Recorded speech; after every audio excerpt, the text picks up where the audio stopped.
सहकारी साखर कारखान्याचं सील काढण्यात आलेलं आहे आणि विठ्ठल सहकारी साखर कारखान्याचे चेअरमन अभिजित पाटील यांना हा मोठा दिलासा म्हणावा लागेल।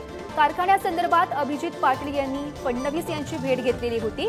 राष्ट्रवादी काँग्रेस शरद पवार गटाचे अभिजित पाटील यांनी आता भाजपाला पाठिंबा दिलाय आणि खासदार रणजितसिंह नाईक निंबाळकर यांचा अभिजित पाटील आता प्रचार करणार आहेत आणि याचाच आढावा घेतलाय आमचे प्रतिनिधी माऊली डांगे यांनी।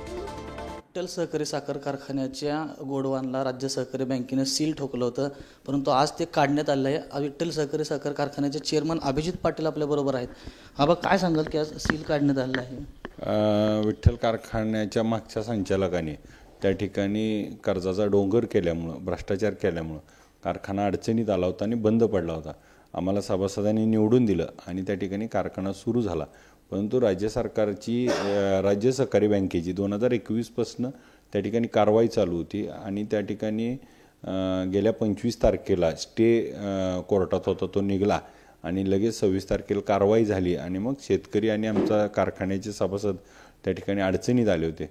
आम्ही राज्य सरकारला मदत मागितली आणि त्या ठिकाणी राज्य बँकेने देखील मदत केली आणि आम्हाला कोर्टामध्ये म्हणणं मांडल्यामुळं त्या ठिकाणी सकारात्मक आज आमच्या कारखान्याचं सील मिळलं आणि निघालं आहे आणि आमच्या लोकांमध्ये आनंदाचं वातावरण आहे।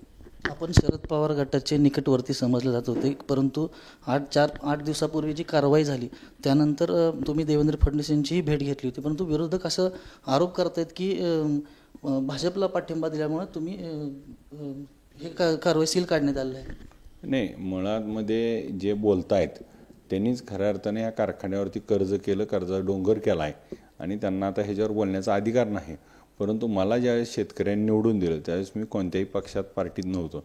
मग ज्या सभासदांनी मला कारखाना बंद आहे तो चालू करण्यासाठी निवडून दिलं, मग राजकारणापेक्षा कारखाना चालू राहणं आणि कारखान्याच्या सभासदांनी दिलेला विश्वासला तडा जाऊ न देणं ही माझी प्रथम प्रायोरिटी होती आणि ती मी पाळतोय। आता भाजपचा तुम्ही प्रचार करणार आहात का?